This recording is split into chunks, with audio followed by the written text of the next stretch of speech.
Kyle, I've got the solution to our dreary evenings. Man, We can pop a little magic mind and ooh, get a little pick me up and still go to sleep, just enough to give us some clarity of mind, a little creativity, get the creative juices flowing, maybe give you one or two before the podcast, to really focus you in.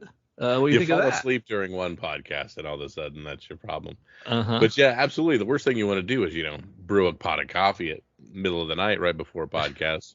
Yeah. Then you're up the entire evening. What you need is good, sustained energy, clarity of mind, not, a jolt of caffeine that hurts Yeah. your body and all these things. Absolutely. And Magic Mind does all that stuff and has that. Okay, matcha. I want to talk about matcha, Drew. Okay. All right. The green vegetable matcha, that buzzword, that superfood. I didn't think I'd like matcha. I Uh-huh. am starting to like matcha, and that's one of the big key ingredients here is that lovely green superfood that has the benefits of all the keeping you goings. Yeah. And it's cool stuff. It's pricey. Mm-hmm. Matcha is, but they stick it in this with some great other ingredients, all natural stuff.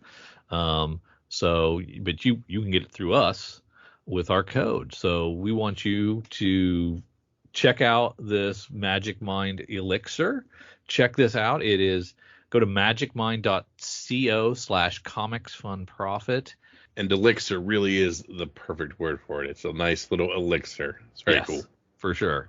If you feel you want to try this out, go to magicmind.co/comicsfunprofit and use our code. You can get 20% off of an initial one-time purchase or up to 56% off of a subscription. So if this sounds good to you, go to magicmind.co/comicsfunprofit and use our code CFP. You can get up to 56% off your subscription for the next 10 days with the code CFP, or you can just use that discount code CFP at magicmind.co/comicsfunprofit to get 20% off a one-time purchase. Just to sample, dip your toe, check it out. Aloha, it's Jason from Hawaii. Welcome to a special edition of the Comics for Fun and Profit podcast. In this episode, I will be interviewing a friend of the podcast. She is a Hugo and Eisner nominated New York best-selling author, Corinna Bechko. And also she from time to time is a guest on the Fan Base Weekly podcast. It's a podcast that has guest panels that discuss things that's in the world of pop culture, ranging from movies to TV/streaming shows. Corinna was just recently on an episode discussing the Ahsoka TV series. You can check out that podcast that was dated on October 9th, 2023. And more importantly, and I still have to check this out, Corinna, you guys did the Jurassic Park 30th anniversary panel discussion. That was dated on June 9th of this year, 2023. And I loved that one because my day job is in paleontology, so I had a lot to say Yes. on that. I'm sorry, I'm going to go off the cuff here. You have to come to Kauai. You have to go and visit. I would love to do that. That is on my bucket list. I've been dying to see those areas in person. And I think there's that big scene. They filmed it here on Oahu on Kualoa Ranch. The one, I can't think of the dinosaurs that were running around with them. They were running in that. Oh yes, when they were running past, and it's the perilous. What is it? Perilous? I don't. Yes, I know exactly what you mean. Yes. Yeah, you have to visit Kualoa Ranch. They'll give you the whole tour of where they shot everything. Anyway, all right. Gotta make that happen. Yes. She is here to promote her latest work, The Space Between from Boom Studios. It is a 4-part limited series. The first issue comes out November 1st, and the second issue comes out on December 6th. Corinna, welcome back to the Comics for Fun and Profit podcast. How are you doing today? Oh, I'm so happy to be here. Thank you very much. And mahalo nui loa. Thank you very much in Hawaiian. Thank you very much for asking me to interview you to promote your latest series. And thank you for the advanced copies. Oh, Thank yeah. you very much. I'm so proud of this book, and I'm really happy that you agreed to read it and seem to enjoy it. So, Thank you very much. Now, listeners, I'm just going to go over some of her past works.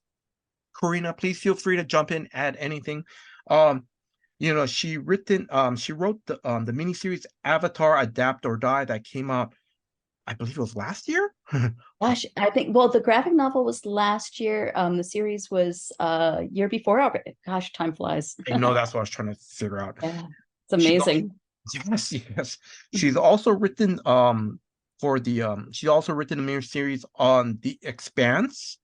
She's written Heathen Town, and she's also written now this is was this I know this is a book, The Smithsonian Dig It.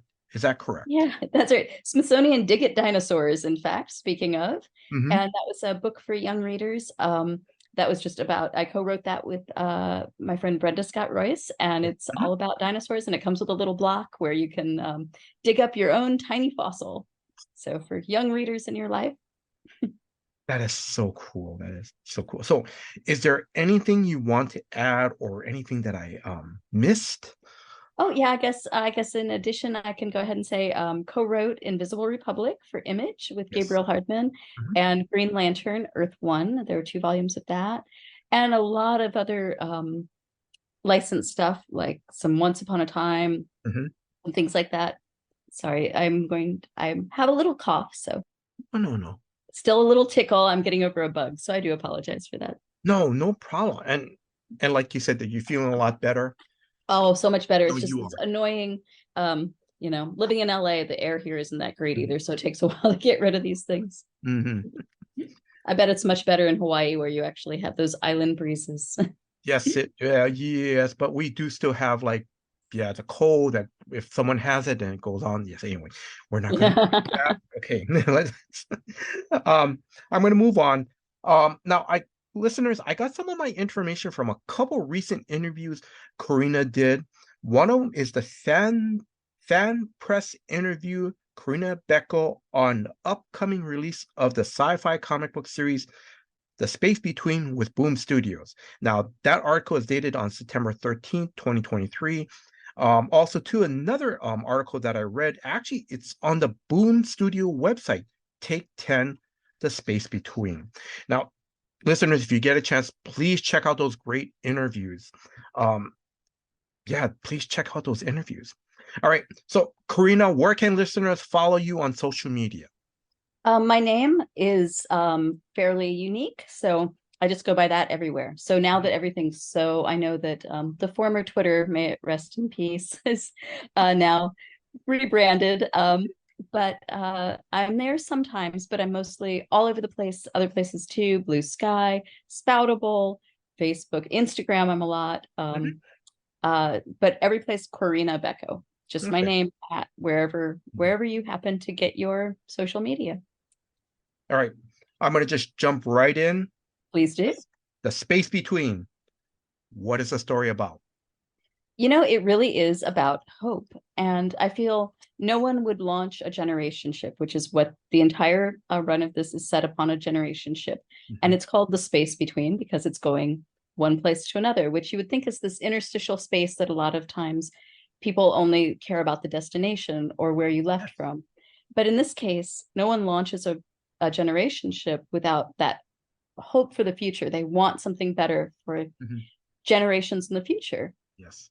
But how do you know what those generations are going to think of you? I mean, we think about how people set things up, and maybe there's a lot of unfairness baked into all sorts of situations that people didn't even maybe recognize at the time they were set up, which is glaringly obvious later.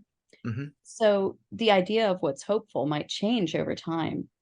And I really wanted to dig into that with this. So it's sort of unique in that each of the 4 issues, you could really jump in because it's a different generation. They have different fears, hopes. There's a different revolution, a different romance. There's a through line, and some characters do go through, but you're jumping in time and seeing repercussions from one generation to the next, and how the fights that they fought for equality and to make things better, how those play out and the unintended consequences. And like you said, that each issue is going to be unique. It's because there's going to be like they're going to each issue, like the second issue is going to be like a leap forward. Yes. And I have to say that's one of the things I loved about issue 1 was it was a complete story, but yet I know it's going to it's part of a bigger story. Yes. But it was a very complete and the other thing I loved about the ending was satisfying. Oh, thank you so much. I that means a lot to me, really. Because and so listeners, I'm trying to stay away from spoilers because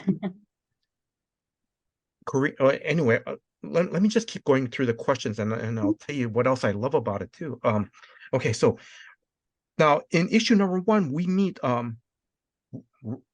Is that correct? Revla, yeah, yeah, she's one of my favorite characters. Like once I got her in my head, I was like, oh, I can write this entire book, because if she's like the key, I feel, that opens the entire run of the story. Yes. Oh, yes. And then also too, we also meet Les, another main character in the book too as well. And if you could tell us who is Les. So Les is someone who on this, I hope I don't spoil anything too much by saying that there are very distinct casts almost when we first meet these people. Like there is a worker class and there's pilot class, and so much so that the people, it was passed down from when they got on this ship and their parents' so there isn't a lot of overlap between them. They never would normally meet. So Les is a worker, Revla is a pilot, and they unexpectedly meet. And as all good star-crossed love stories, you have to have some opposites attract, you know? Oh, yes. And the other thing I love about their relationship, it was organic. It just grew. That's the thing I love about their relationship. Oh, thanks. Yeah, I really wanted that to be the case. I wanted them to feel like distinct people who chose to have this relationship and that just really genuinely liked each other. And then also, and I'm just gonna and then the generational ship, it's called the Dodona. Am I pronouncing it? Yes. And then what is the Dodona? I mean, we know it's a generational ship, but like I know there's a meaning behind the name to it as well too. Yeah, it's a little obscure. I wanted to pick something that sounded very much like a ship and would sort of harken back to a great tradition of sailing ships. I mean, I love Star Trek, and they're always talking about the great, sailing ships. And, speaking of, I hope-filled, yet problem-filled, they deal with all sorts of things on Star Trek. And I think my love of that show shows in this book. But they often reference like sailing ships of old. And a lot of that tradition is, at least in the West, goes back to the Greeks and that sort of thing. So Greeks and the Romans. And so that is actually just references somebody who was sort of an oracle. Yes. So I thought that it would be sort of like, oh, we're hoping for a better future and we are predicting that this is how well this will, but of course, predictions never quite turn out the way you hope they might. That things always change. So that's sort of what that reference is. Oh, okay, all right. And then also too, the Dodona is also, there's like a governing body called the Council, right? So if you don't mind, I know they're briefly mentioned, they're briefly seen in the first issue. Yes. I want to make it clear to listeners that they're not the evil entity. They're just, we need to meet, this is how we kind of like run the ship, or how the ship needs to be maintained. So yeah, exactly. And you will see a lot more of how that changes and how the governance of this ship works over succeeding generations. But yeah, I figure anything needs to have some governing council, and it sounds good, right, to have a council, because you have one person, things can go wrong. You want to have a bunch of different people, but then who's on your council matters. And if you don't have a diversity of people, you have a paucity of ideas. And we see over the course of this book how that plays out. Okay, all right. And now I know you mentioned in past interviews, but I'm for our listeners, like, what were some of your inspirations for writing this story? Yeah, I love science fiction, Mhm. and I love the fact that you can really get down into problems in the real world and how people relate to each other, and you can kind of distill it to all of the important parts of that, and you can really get the emotion out, even though science fiction is often thought of as a maybe less emotional genre than, say, horror, which is pure emotion. Mhm. But I feel like in science fiction, a lot of times you can really get to the emotion between people by distilling down problems and really looking at them in a way that's outside of our world, and by putting people in a alien environment. Mhm. So that's kind of a draw from, of course, I always go back to Star Trek for the Journey Home. I love that movie so much, and also Star Trek 2. Oh, yes. I feel like there's a lot in both of those Mhm. that, even though people think of them as, oh, silly Star Trek or whatever, Mhm. but there's a lot in there that, and also the Planet of the Apes books or movies, I think is a good example of how you can take a simple sci-fi idea and really get a huge amount of mileage out of it.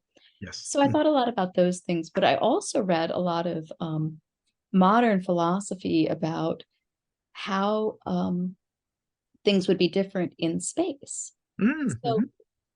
all of your problems of who controls what on Earth are problems, but in space, it's not just who controls jobs, it's who controls the air and who Mhm. controls water and who controls, like, you could be exposed to vacuum and die in a second, Yes. Mhm. and who makes sure that doesn't happen. And Mhm. so there's a lot of it turns out there's been a ton written by people much smarter than me about how to achieve liberty in a space colony. And it's not easy, but it is achievable if people think about that ahead of time. And a lot of it is, it comes down to, you need art, and you need science, Mhm. and you need philosophy, and you need the humanities, and you need biologists. And Mhm. it's again that diversity. You don't need one person with a good idea. You need 10 people with different ideas, and they need to have arguments and come to the best ideas.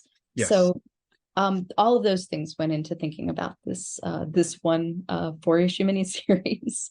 I spent a lot of years thinking about this before I actually wrote it. And I'm gonna say, because that is the perfect segue into my next questions. Because like you said, you're thinking about the story for years. Like, when did you start first thinking about the series, like, or the story? Like, was it 10 years ago? Was it when you're I'm not being Yeah. sarcastic, but No, what's the not at first all. thing? I've been batting around different iterations of how it would be best to tell a story on a generation ship for a long time. Mhm. And then I had this idea for something similar to this way back when there was a movie about a generation ship that came out. I think it was called Passengers. Was that? Oh, Now I okay. can't even. It was one that, it was a terrible flop, and it really put people off of generation ship stories for quite a while. And I kind of went, okay, I'll put that aside. I worked on some other things Mhm. and developed a few other stories, but this kept tugging at me. And I Mhm. really love the idea of these stories that are sort of told in the margins, not here, not there. You're on the journey. And I Mhm. just really, it wouldn't let go of me. It wanted to be told. So, Um, because um, because when I read this first issue, I loved it, and I know this because it really shows through the dialogue, the storytelling. And we're gonna get to Danny Luckert, his art, because oh, it it's so yes, good. It's so good. but this first issue, it just shows how much love and passion. This is your passion project. Yeah. Like you really took the time.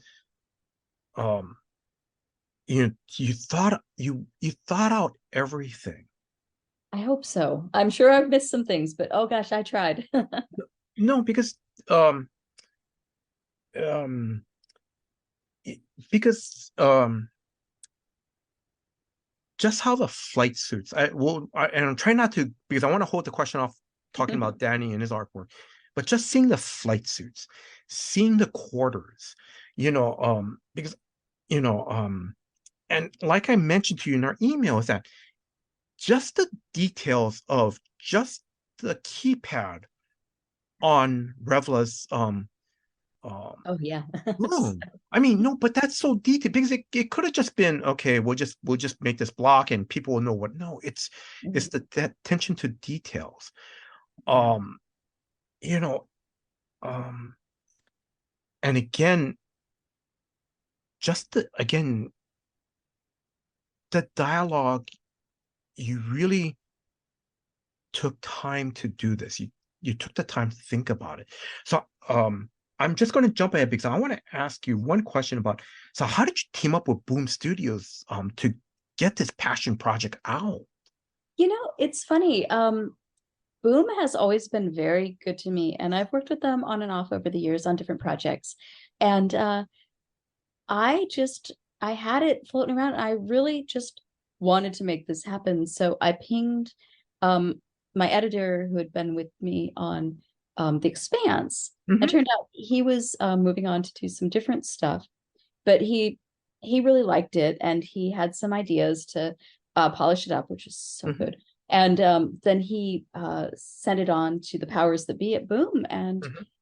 they talked about it. It went through several. I mean, it has to, it's Yes. never an easy process, but to find out what they really want to do. But they eventually gave me the green light, at which point I was assigned an absolutely amazing editor.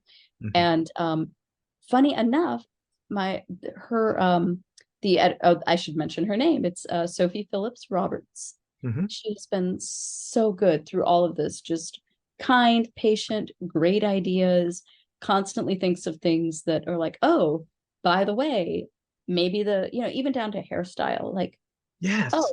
perhaps we should make sure that this is a hairstyle that would be natural to this type of hair. Oh yeah, that would make sense. Thank you. She's doing research too. She loves cats. I love cats. So this was a natural project. But the group editor is actually Daphne Pleben, who I worked with as my editor way back when I was writing on Planet of the Apes. Mhm. And that was years and years and years ago. So it's been an absolute joy when we've had Zoom meetings and stuff, and we can all talk again. And she's always got fantastic ideas. So after it was clear that they wanted to make this book, it came time to find an artist. And we went Yes. through several different Uh-huh. choices. Danny's art is just so fantastic. Yes. And because I had brought them the project, they were like, okay, well, we either need an artist for hire or an artist to who will share share in ownership. And of course, share ownership is way better because Mhm. the artist has a much harder job, honestly, than I do. Like, they put in so many more hours and Mhm. they have to do tons of research. And Mhm. yeah, so once Danny was on board, it just completely clicked because he had these he instinctual, like, I wanted it to be that the colors were a little different and would change a little bit each iteration. Mhm. And he said, before I said anything to him, oh, I think the color scheme will change every issue. I was like, yes, exactly. Yes. so Mhm. so yeah, he is the perfect choice. And plus, the way that he can actually make animals look expressive is, it's like a superpower, honestly. It's Yes. amazing. And I'm going to come to that question when we get close to wrapping this up because I want to talk about the cats and everything. Oh yes. um, um, I want to ask this process question because it's um, like, were your conversations with Danny very in depth? Like, did he come up with like, okay, this is how I think the space suit should look like, or did you come up with, can we have something like this, and you guys just work it out? And were there like really in-depth discussions of, how things are going to look, the vats of water and everything? It's funny. Usually when I'm working with an artist, if I'm the sole writer, what I like to do is write sort of open-ended things that because I figure, since I'm not an artist, usually whatever visual idea I have, they'll have a better one. So if there's something that for a plot reason really needs to be a certain way, like there are certain things like those vats that they need to be a certain thing because they have to accommodate a plot element. Often I'll put in a little like schematic or a photo or something of something similar, or if there's an animal that it needs to be this specific animal or that kind of thing. But I will write general descriptions, and then if the artist wants more from me, they'll ask. And often Danny will say, oh, should this be this or that? And earlier on, we had more discussions like, oh, I was thinking, like when we were designing characters, this character should be more like this. No, this one should be a little taller. I pictured them more like this. There was a lot more back and forth. But as we got going, I mean, he's operating on such a high level. And I mean, he's been doing this. He's got such a body of work. It's not like he needed me to tell him anything. So. Because and listeners, I'm going to say throughout this interview, because Danny's work on I can't wait to see what issue 2 brings. But issue 1 is. And I'll just give a hint. I'll say, cat people will be very happy with issue 1. Dog people are going to love issue 2. All right. just so nobody feels left out. Yeah. But just the amazing detail Danny puts in. He doesn't. Now, I'm not an artist or anything, but it shows he didn't skip on anything. Oh no, backgrounds were detailed. I mean, that cantina scene is, oh my God. I've seen that in movies. Like it makes you feel like this is an actual place. This isn't some made up science fiction hall where it sort of looks no, it's an actual place. And it doesn't look like any place else I've ever seen either, which is not easy to do. But it's amazing. And again, just the details, especially on the space, on the flight suits. It's amazing. I bet all the time when I get art back, I'll be like, oh my gosh, I can't. It's so amazing that I just, I'll screen capture a little piece on my phone and like just a single panel or something and just text it to a friend and say, I just have to share with somebody. Because I was going to actually, thank you for answering that question, because I was going to ask you, like, how was it to see pages or panels come in from him? It's like, holy cow. Oh, it's like it's Christmas. I mean, honestly, it's so exciting to get the pages back because, I mean, you have to, as a writer, look at it and be like, okay, and check it and make sure, okay, is this all doing the story stuff? Because sometimes when he's working, maybe he hasn't gotten like the complete end of the story. Like I have to put on that hat and make sure, okay, is it working back with my job as making the plot and everything? But for this stuff, I had to take a minute first and just be like a fan and just be like, I can't believe I'm getting to see this first, And the other thing I want to comment, I'm sorry, I didn't get a chance to write this down. The other thing I love to comment was, because the Dodona, because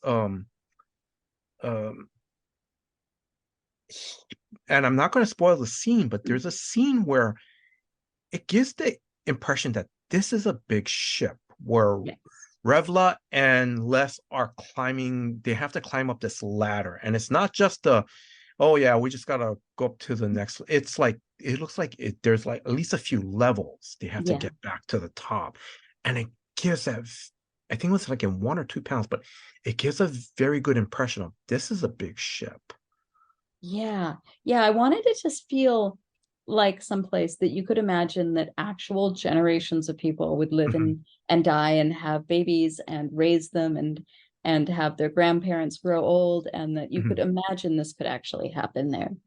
So yeah, I figure it's not small. All right. And listeners, and Corinna, you've already seen my notes, but I love the first issue. The reasons are, these are likable everyday characters. They're characters, we've seen at workplaces. And as I mentioned to you before the interview, they're not the typical science fiction tropes, or, oh, that's the space pirate, that's the that's the evil empire or emperor or something. But these are everyday likable working people. The setting, even though it's in space and everything, the setting still looks familiar. Some of the cantina scenes, the vats, they don't, it looks very familiar to me. Like we've talked about, or we already mentioned, that it feels very grounded in reality. As I mentioned, that everything is well thought out, everything from the dialogue, to the sets and everything. The other thing I love about this story, it's a slice of life story. There are no villains, there's no dangerous aliens in the dark or anything. No. It's a great story. And as we mentioned, that it's a self-contained story, part of a larger story, and it flows natural. Thank you very much. Thank you. That's such a huge compliment, really. No, but because it took me a little while, because when I read it, I was going, it felt very satisfying. But I know it's going to continue on. Yeah, but it's gonna jump a bit. So we will find out not even what happens exactly in these characters' lives, but it's gonna jump and be their granddaughter. Yes. So that the main character in the next one, big jump. So all right. Now, all right, we've already hinted that there's a lot of cats in this issue. All right, you've already mentioned that dogs will appear in the next issue. Let me ask you this. Well, actually, let me ask you this, a fun question. Why do you have cats in the first issue? Well, I mean, one reason is just I always feel like in space, often everything in space stories is very, very sterile in that way. And I personally, I love life, and not just life like my life. I love the idea that the Earth has spaceship Earth is full of life. And I know you in Hawaii, like I was in Hawaii in February on the Big Island, and it's just teeming with life. Yeah. And the thing I saw there was a day gecko. I know they're not native, but the little green guys. Yes. The gecko. Okay, sorry. That's why that's a little homage to my wonderful week in Hawaii. But yeah, just life appearing where you wouldn't think it was. And cats are very famous for always getting on ships, because of course any ship has rats. So and I'm sure a generation ship, no matter how high tech it have food, you're going to end up with rats. Yeah. You better have some cats. Yeah. So I figured it just kind of seemed natural to me that maybe they didn't expect that, cats are really good at having kittens too. So, what do you end up with? A bunch of cats. And we'll see as things progress what animals maybe came away from the Earth. It was animals that because people wanted them or they were useful, sometimes by accident. Yeah. And there is a point in that first issue there where we find out how some animals got there. So yes. And then off the cuff question, I forgot to ask you this. Now correct me if I'm wrong. You have a cat, right? I do. What's your cat's name? I keep forgetting. Vera. Her name is Vera. Yeah, you probably heard her early on. She always thinks when I open up Zoom, she thinks I'm talking to her, so she gives some meows. But she's named after famous, old. It just sounds like an old movie star name. Vera. There's like Vera Vera Miles. Miles, and Yes. so that's her. Yes, she's an inspiration. And I know that my editor Sophie also has cats, so I kind of put an extra cat in for Sophie, and then I was like, where 1 or 2 cats is good, more is better. So Okay. All right. Let's see. I'm slowly wrapping things up. So, what was the most fun or exciting thing that you enjoyed working on this book?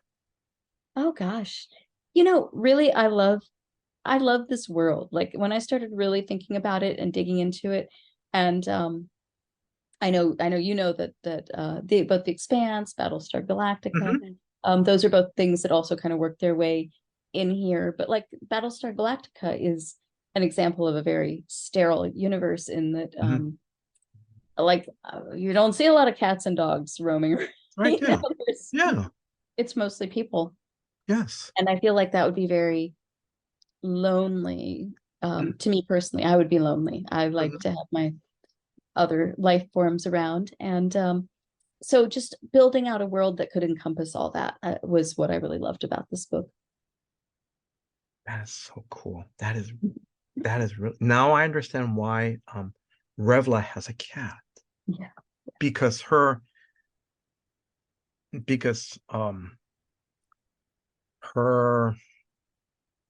space, her compartment, it's because it's very nicely drawn. It is, but it's sterile.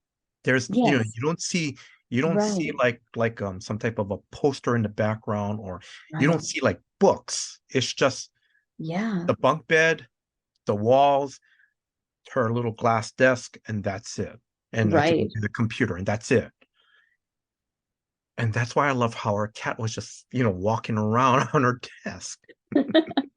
I mean, I know during the long weeks of lockdown, back in, it's not as long ago as it seems, I guess, when COVID was really rampant. But I would have been very sad to not have a cat in my small quarters at that point in time. Yeah. So, all right. I'm going to slowly wrap things up. You've mentioned that you are a Star Trek fan. The other thing I want to point out, I believe it's on your website that you have a link about movies that you saw or you watched. Oh yeah.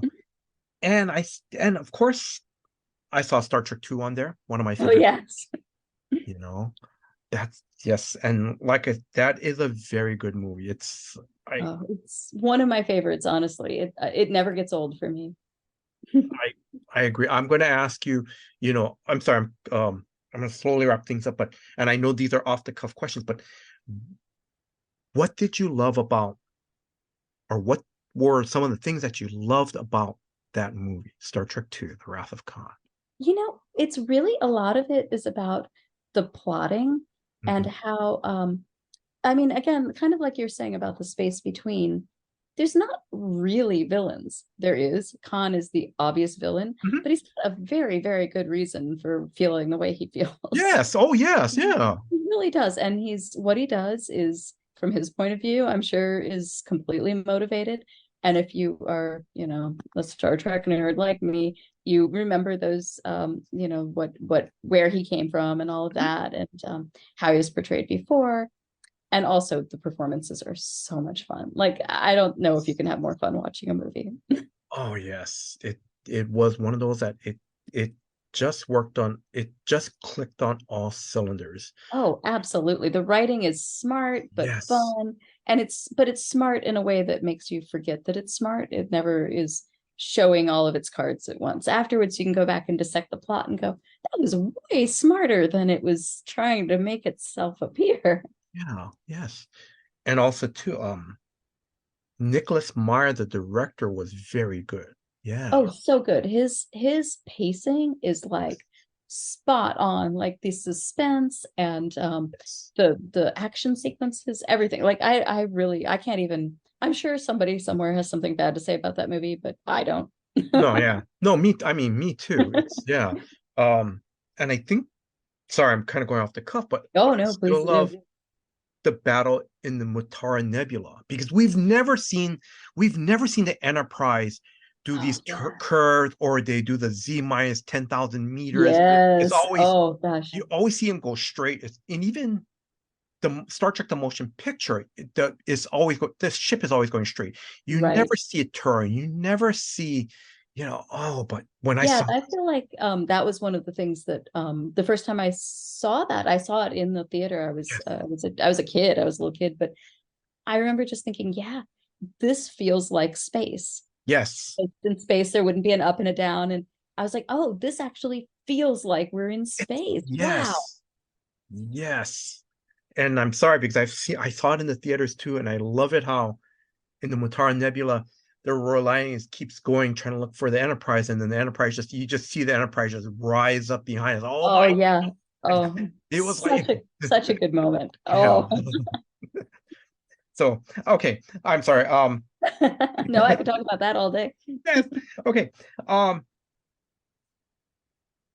have you met and have you got any autographs from the original cast members? Oh gosh, I wish I had, but no, sadly never. Although it's funny because living in LA, I've lived here for many, many years now. And I used to be in Studio City quite often. And I used to see this car that was I think it was a Toyota, Mhm. and it was completely plastered with things saying how much they loved Leonard McCoy. Yeah. And it was just somebody who obviously just really, and it said, "We love you, Bones," like all over, and just said things all over it. And it was so Uh-huh. funny. And that's about the closest I've been. That's not close. It was close to somebody who loved him even more than me. So Mhm. Yeah. I've always been like, 3 steps away. They're way over there somewhere, and I never get close. But oh well. This is an off-the-cuff question, and actually it's a fun question, but have you ever thought of going to the Star Trek convention in Las Vegas? Oh gosh, I bet that's so much fun. Yeah. I have never gone, but I know that that would be so much fun. Except I'd probably spend way too much money. So Yeah, I no, yes, I my big purchase at Comic-Con this year, I was on a bunch of panels and stuff at San yes. Diego Comic-Con, and there was a anniversary keychain from the Mhm. Wrath of Khan. That's the little ear bug, Yeah. and Oh yes. that was my big purchase. So cool. So, all right. Um, Next store signing or convention appearances for either sometime in November or early next year. Oh yeah, absolutely. Actually, the day the book drops, Mhm. the space between number one is that November 1st, I Yes. believe, Hmm. is I will be at Collector's Paradise in North Hollywood, Hmm. which is actually very close to where I live, which Hmm. thank you, North Hollywood Collector's Paradise, for having me. But I'll be there signing books and be really happy to have everybody come by and check it out. Okay. All right. Um, any closing words to our listeners? Oh, just thank you so much for supporting this book, and actually to you for supporting this book. Mhm. And I really hope that people will pick this up, if nothing else, then just to see some of the beautiful covers we have, and for Danny's art, which is Mhm. amazing. Yes. So, Corinna, thank you very much. Thank you very much for asking me to do this interview, to interview you, to promote Oh, this. thank you so much for having me on. This was such a joy to do, to talk to you. Thank you very much. And I want to thank you for an advanced copy. I wish you all the success with your new series. Thank you very much. Thank you. Oh, thank you. And if you are a new comic book fan or a lifelong comic book fan or a big science fiction fan, please check out The Space Between from Boom Studios. Now, the first issue comes out on November 1st. Second issue comes out on December 6th. Now, I love the first issue. To me, it's a story about hope. It shows how we overcome our differences for a better future. And like I've mentioned, it this really feels like this is Corinna's passion project. It's a story that I felt that it's a story she's always wanted to tell. Um, her editors and everybody on this book, and especially Danny. It's the perfect mix. Danny's the perfect artist to bring her vision of her story to reality. Again, like I said, you know, this is I love this series. Oh, It's thank you so really, much. That yes. really, it means so much to hear that. And again, thank you very much. Thank you. Yeah. Thank you. And I want to thank Drew, the co-host of Comics for Fun and Profit, for putting this episode together. Yeah, thank you, Drew. Drew, thank you very much for all your hard work behind the scenes. And if you are a new listener, please check out new episodes of Comics for Fun and Profit that comes out every Saturday. And I want to thank you, the listeners. Thank you very much for your time. Thank you for listening to this episode. Until next time, guys. Aloha. Aloha.